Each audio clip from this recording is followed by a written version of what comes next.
Les habla Pablo Jiménez, exhortándole a que prediquemos. Le doy la bienvenida a este podcast dedicado a la predicación, el liderazgo y la teología pastoral. Esperamos que el tema que tenemos para el día de hoy sea de gran edificación a su vida.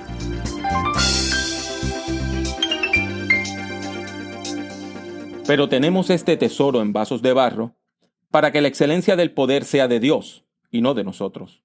Que estamos atribulados en todo, mas no angustiados, en apuros, mas no desesperados, perseguidos, mas no desamparados, derribados, pero no destruidos, llevando en el cuerpo siempre por todas partes la muerte de Jesús, para que también la vida de Jesús se manifieste en nuestros cuerpos.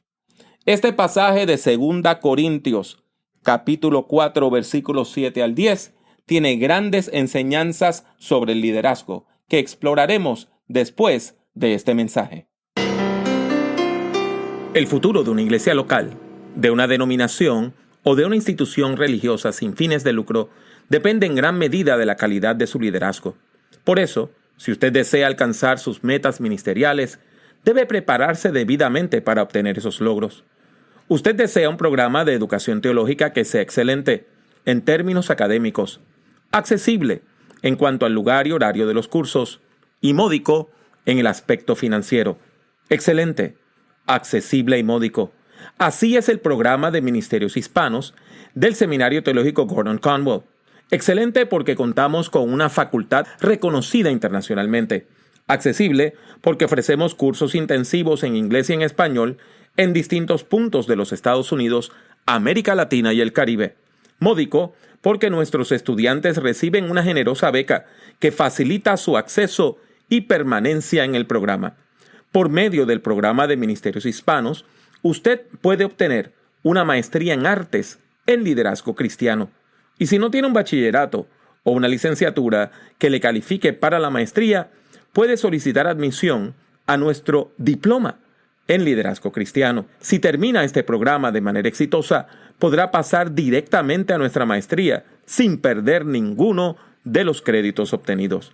Para más información sobre este programa, escriba hoy mismo a ministerioshispanos@gordonconwell.com, ministerioshispanos@gordonconwell.com o llame al 978-646-4302, 978-646-4302.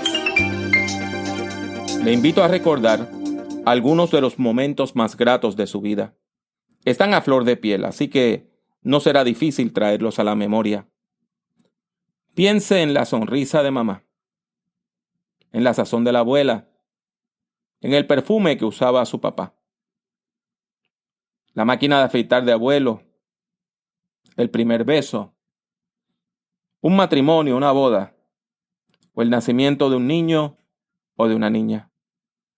Si pudiera mirar desde aquí, notaría las sonrisas que han aflorado a sus rostros, recordando cosas tan lindas.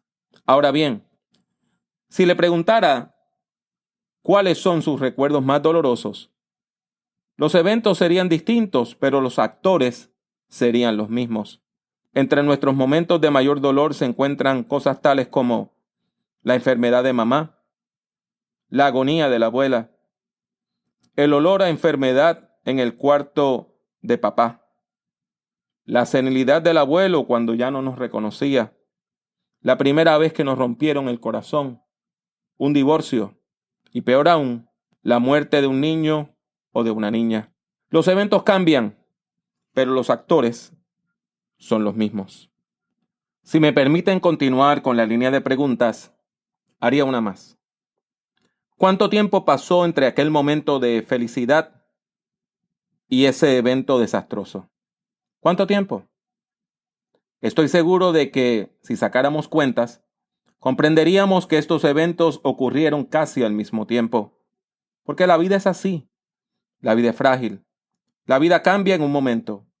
Del triunfo al fracaso, a veces hay solo un paso. De primera intención, esto podría parecer hasta una broma de mal gusto. Nos llena de ira, nos incomoda y nos molesta el no poder disfrutar los triunfos, porque los fracasos no se hacen esperar.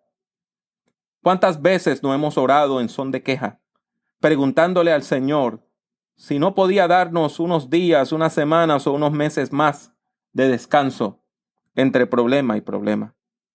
Sin embargo, cuando hacemos una lectura más profunda de la vida, nos vemos obligados a reconocer que el gozo y el sufrimiento son parte integral de la vida. El gozo y el sufrimiento muchas veces van de la mano, al punto que podemos aprender a reír aún en medio de la más grave enfermedad. En la condición humana, el sufrimiento y el gozo van de la mano, atados a la fragilidad de la vida. Cuando vamos a la Biblia, encontramos que el apóstol Pablo reconoció esta situación en sus escritos, donde una y otra vez nos enseña cómo enfrentar el sufrimiento. Sin embargo, el documento del Nuevo Testamento que habla sobre el sufrimiento de manera ejemplar es la segunda epístola que escribiera el apóstol Pablo a la iglesia en Corinto. Esta carta fue escrita en un momento de gran dolor para el apóstol. Su iglesia amada, que había fundado con tanto sufrimiento, ahora se había vuelto en su contra. Aquellos a quienes Pablo les enseñó la fe con tanto amor, se habían dejado seducir por predicadores extraños que habían llegado a la iglesia para difamar al apóstol. Decían que era un palabrero, un filósofo del púlpito que carecía de poder de Dios. Le acusaban de ser un cobarde, que escribía palabras duras desde la distancia, pero se negaba a enfrentar a sus adversarios cara a cara. Hasta decían que tanto su manera de predicar como su presencia física eran despreciables, es decir, que causaban tan poco impacto que eran fáciles de olvidar. Con gran dolor en su corazón, Pablo se defiende de las acusaciones viciosas de esos predicadores que habían llegado a Corinto con el propósito de destruir su imagen y de quedarse al mando de la iglesia. Estos líderes se consideraban a sí mismos como súper espirituales y rechazaban a Pablo tan violentamente que parecían odiarle en el nombre de Dios. Pablo se defiende a lo largo de toda la carta. No solo se defiende a él, sino que también defiende el evangelio que Cristo le delegó para predicar. Su defensa no es solo personal, también es comunitaria. Pablo se defiende a sí mismo. Pablo defiende a la iglesia. Pablo defiende el evangelio. Está escuchando Prediquemos, un podcast dedicado a la predicación, el liderazgo y la teología pastoral. Podríamos citar muchos pasajes muy hermosos donde el apóstol defiende su ministerio con vehemencia, pero hoy quiero llamar su atención de manera particular a una hermosa porción bíblica que se encuentra en el capítulo 4, versículos 7 al 10 de la carta. El texto dice: pero tenemos este tesoro en vasos de barro, para que se vea que la excelencia del poder es de Dios y no de nosotros, que estamos atribulados en todo, pero no angustiados, en apuros, pero no desesperados, perseguidos, pero no desamparados, derribados, pero no destruidos. Siempre llevamos en el cuerpo y por todas partes la muerte de Jesús, para que también la vida de Jesús se manifieste en nosotros. Noten los temas tan profundos que podemos encontrar en esta porción bíblica. El primero es que el poder de Dios se manifiesta en medio de la fragilidad humana. El poder de Dios, al cual accedemos por medio del Evangelio de Jesucristo, es ese tesoro que debemos guardar. ¿Y los vasos de barro?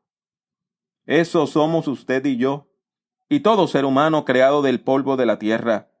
De acuerdo a Génesis 2, todo ser humano no es más que una vasija de barro. El segundo tema que encontramos es que el sufrimiento, aunque ciertamente doloroso, no puede destruir del todo a quienes han desarrollado una relación con Dios por medio de Cristo en el poder del Espíritu Santo. Esto lo vemos con claridad en las antítesis que presenta el texto. Atribulados en todo, pero no angustiados. En apuros, pero no desesperados. Perseguidos, pero no desamparados.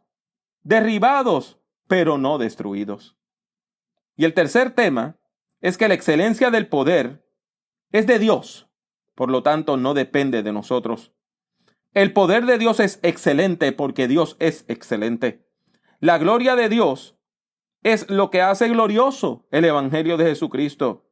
Por eso, de nada vale gloriarse, de nada vale vanagloriarse, de nada vale considerarse a uno mismo superespiritual.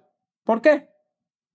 Porque al fin y al cabo, la excelencia del Evangelio se debe a la presencia del Dios excelente en nuestras vidas, no a nuestro propio esfuerzo.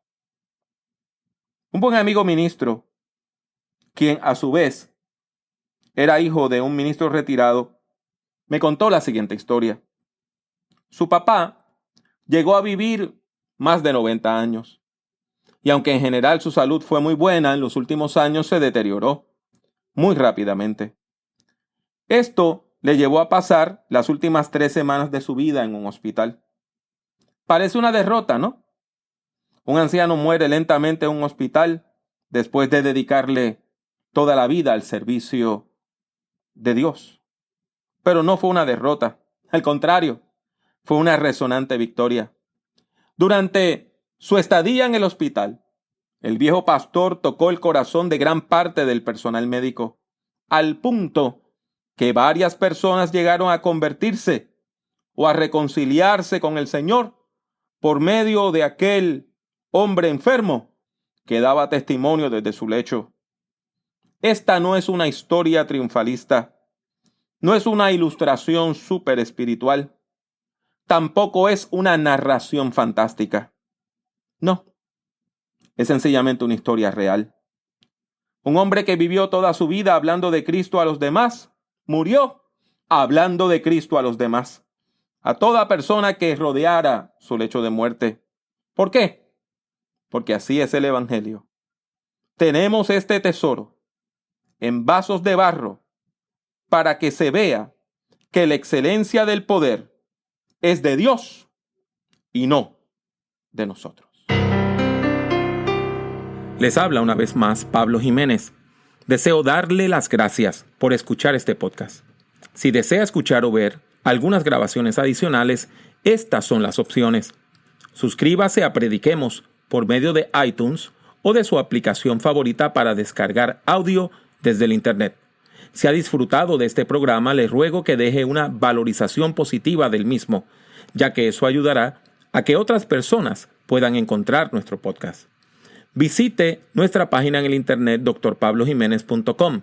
Allí encontrará centenares de documentos en texto, audio y vídeo relacionados a la predicación, la teología pastoral y el liderazgo cristiano. El acceso a todos estos documentos es completamente gratuito. En YouTube, acceda a mi canal, que también se llama Dr. Pablo Jiménez. Allí hay más de 800 vídeos de sermones, conferencias y además algo de música cristiana. En las redes sociales me consigue utilizando el mismo nombre, Dr. Pablo Jiménez. En particular, puede encontrarme en Twitter, Facebook, LinkedIn, Tumblr y también en Instagram, entre otras redes. Y si desea comprar algunos de mis libros, tales como Principios de Predicación o Predicación en el siglo XXI, tiene 2 opciones. La primera es ir a la sección de libros en mi página drpablojimenez.com. La otra es ir directamente a amazon.com y colocar mi nombre, Pablo Jiménez, en el buscador. Ha sido mi placer tenerle en este podcast. Que Dios le bendiga mucho y que Dios le bendiga siempre.